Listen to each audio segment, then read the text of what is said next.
What's up, you guys? Welcome to the channel. Today, not only are we graced with Eric again, this is how about that? but also Chris Kelly, DIY professional. He's not really DIY, more professional. Professional extraordinaire. Yeah. I don't know. He wears flip flops. So. All right, you guys. So today we brought them in. We have two cordless routers, right? Cordless routers. You're thinking, wow, routers take a lot of power. There isn't cordless routers, but no, there are. Well, there are now, Eric. There were before. Makita's got one too. Well, yeah, but I mean, they're coming out. Okay, well, Royalty's got one. Okay, well, why is it not in this setup? Because these were the ones that were on our shelf. So basically, you guys, we're gonna go and we're gonna talk about the difference between the RIDGID and the DeWALT. You know, I like compact plug-in routers. I use them for my CNC. The Colt, the Pambash, and the I can't remember the name of it. Something 610 or 60. My two favorite ones are the Colt.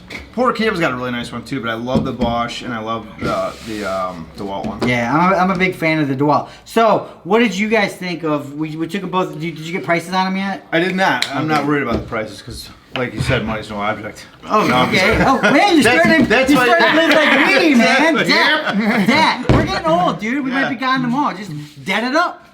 Oh, I like that. That's good. Yeah, that's what I do. I'm not going to go with a pile of $100,000 that's going to go to government. I'm going to go with like $500,000 owed to Visa. Exactly. Yeah.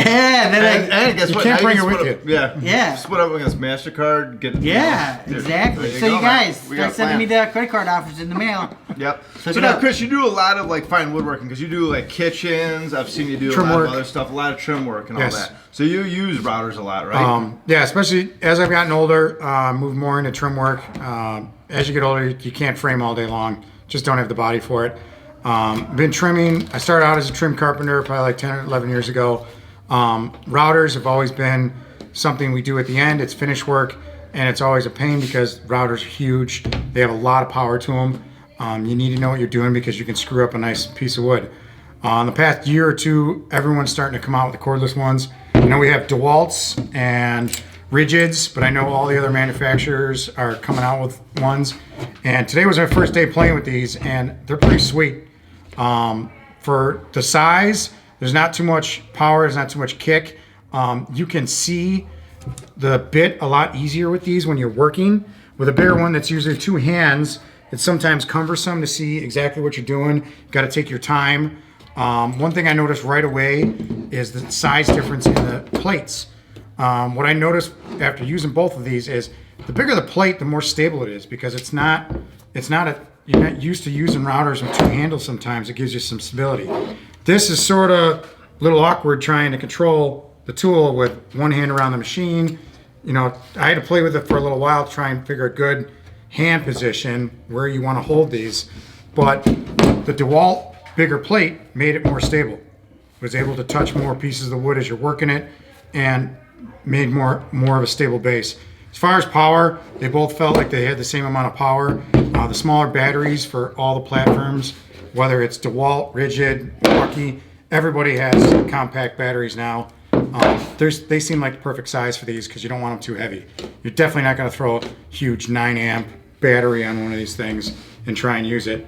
But overall, I'm impressed. What about like the fine adjustments? Like, you know, it's got like the micro. Yeah. Like where you can, Something I'll show you here. There's 3 ways to adjust it. You unlock it first. Where are you going? You got a date? No, let's zoom in, dude. Let's do this kind of. Let's do it right, huh? And then you have like a locking mechanism for big adjustments.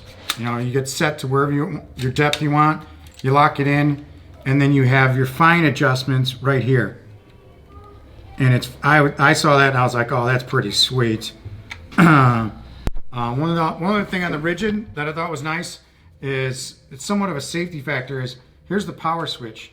The power switch comes out, meaning that if this is just laying on the side, or maybe you put it down to move the piece of wood, you're not going to accidentally hit the power button and then the drill screws up the piece of wood you're working on. Oh, that's good, yeah. And or somebody's hand. So I thought that was pretty sweet. As where the DeWalt's, it's not an easy switch to turn on and off. It's one of those, it's a rocker switch that needs a little force. Encased in rubber or whatever. Yeah, and it has a guard around the rocker switch. So it's a little harder to just bang and turn on, or something falls on it and turn on. It does require a little more force But as far as safety features, I think that was a better one because that's on, that's off. So there's no way anybody can hit this and turn it on while it's laying on its side. So Yeah, good point. Cool, good stuff. So being a pro, obviously you're gonna go with the DeWALT, correct? If I had DeWalt batteries, yes, but I have nothing but Milwaukee batteries at home, so I'm waiting for Milwaukee to come out with theirs. I know they just released it at their trade show like earlier in this month, so I'm definitely gonna wait and pick up theirs just because I have all their batteries. Yeah, and I mean that's what we're talking about because it's a better investment for you. Now the Milwaukee might be better than these, or it might be worse than these. Who knows? But it doesn't matter because it's just having that battery platform is just so huge. It's like you can deal with the smaller plate or the different adjustment, you know.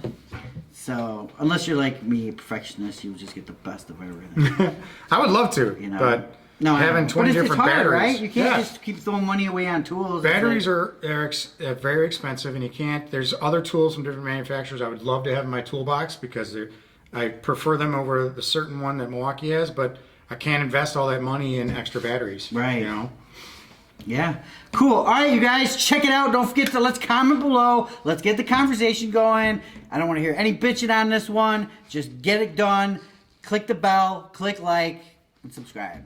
For more exciting tool action, go to toolsinaction.com.